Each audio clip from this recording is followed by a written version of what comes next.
वालेकुम दोस्तों। आज जो वीडियो मैं आपके साथ शेयर करना जा रहा हूँ वो है गुनाह से कैसे बचें। एक दफ़ा इमाम जाफ़र सादिक अलैहिस्सलाम के पास एक शख्स आया और उसने कहा कि ऐ इमाम,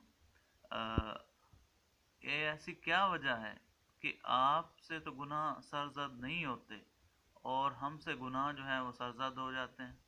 तो इमाम ने फरमाया कि ऐ शख्स, अगर तुम्हारे सामने एक जहर का प्याला रखा हुआ हो और तुम्हें कहा जाए कि इसको पियो, तो क्या तुम इसको पियोगे?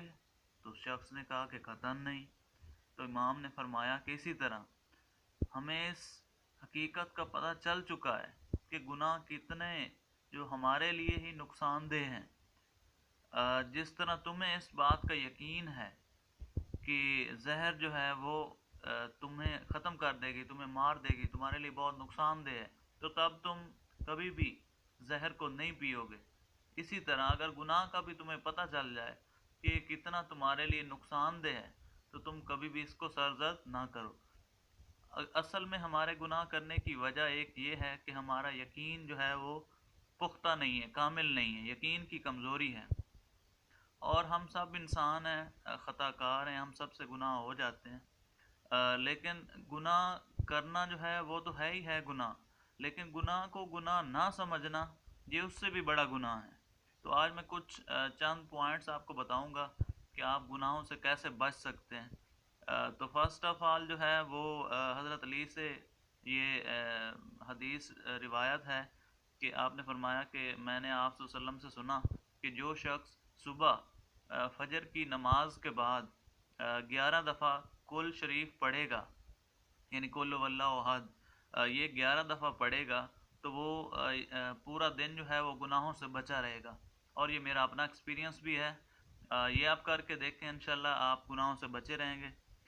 दूसरी जो टिप है वो ये है कि आप जो तस्बीह हज़रत फ़ातिमा सलामुल्लाह अलैहा पढ़ते हैं तो उसको थोड़ा रुक के पढ़ना है, यानी अल्लाहु अकबर, यानी दो अल्फाज हैं तो आपको लगे कि आप दिल से पढ़ रहे हैं। जब अल्लाहु अकबर कह रहे हों तो तब आप अल्लाह ताला की बुजुर्गी बढ़ाई उसको बयान कर रहे हों। दिल में सोचें कि पूरी कायनात का बनाने वाला वो है। जब आप अल्हम्दुलिल्लाह कह रहे हों तो आप शुक्र अदा करें कि उसकी नेमतों का, उसने आँखें दी, उसने ज़बान दी, उसने जिस्म ठीक रखा है, रिज़्क दिया, हर चीज़ जितनी भी उसने नेमतें दी हैं। इसके बाद जब आप सुबहान अल्लाह कहो तो अपने गुनाहों को याद करो। एक दफ़ा सुबहान अल्लाह कहा है तो अपने ज़बान के गुनाहों को याद करो, दूसरी दफ़ा कहा है तो अपनी आँखों के गुनाहों को याद करो, तीसरी दफ़ा कहा है तो आप कानों के गुनाहों को याद करो, इसी तरह दिल के गुनाहों को याद करो, हाथों के गुनाहों को याद करो, दिमाग के गुनाहों को याद करो। तो इस तरह अगर आप करोगे तो इंशाल्लाह आप जो है वो गुनाहों से बचे रहोगे। तीसरी वजह जो हमारे गुनाहों में पड़ने की वजह है वो हमारा आजकल का दौर जो है वो सोशल मीडिया का दौर है। सोशल मीडिया की वजह से भी हम जो है वो डी ट्रैक हो जाते हैं, या इंटरनेट की वजह से।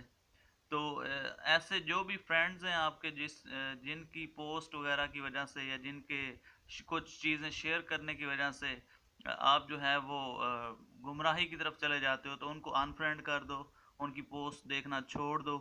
या इंटरनेट पे भी आजकल एड्स वगैरह आ जाते हैं, तो एड्स का जो मैंने नोट किया कि जो उर्दू वाले एड्स आते हैं वो बहुत गुमराह कुन होते हैं। तो आप उसको अगर चेंज कर दिए दें, वर्जन जो है वो इंग्लिश वाला कर दें, तो उसमें बहुत कम चांसेस होते हैं। दूसरा ये कि टीवी चैनल्स वगैरह जो है वो या मूवीज़ वगैरह उनको देखना कम कर दें, यानी ज़रूरत की चीज़ें देखें, तो फिर भी आपके बचने के चांसेस बढ़ जाएंगे गुनाह से। आखिरी पॉइंट वो ये है कि आप हमेशा नमाज जो है वो अव्वल वक्त पढ़ो। क्योंकि अभी तो आप लॉकडाउन है कोरोना वायरस की वजह से, तो हमें कोई और काम भी नहीं है करने के लिए, तो आप अव्वल वक्त पढ़ सकते हो। और कभी आप अव्वल वक्त नहीं पढ़ रहे हो तो अपनी ज़िंदगी का रिव्यू करो कि मैंने ऐसा क्या काम किया है कि जिसकी वजह से अब मेरी अव्वल वक्त जो है वो नमाज की तौफीक मुझे नहीं मिल रही। तो आप उस काम को ढूंढो और उसको ख़त्म करो और कोशिश करो कि आइंदा जो है वो अव्वल वक्त नमाज आप पढ़ सको। तो अपना बहुत सारा ख्याल रखिएगा। अल्लाह हाफ़िज़।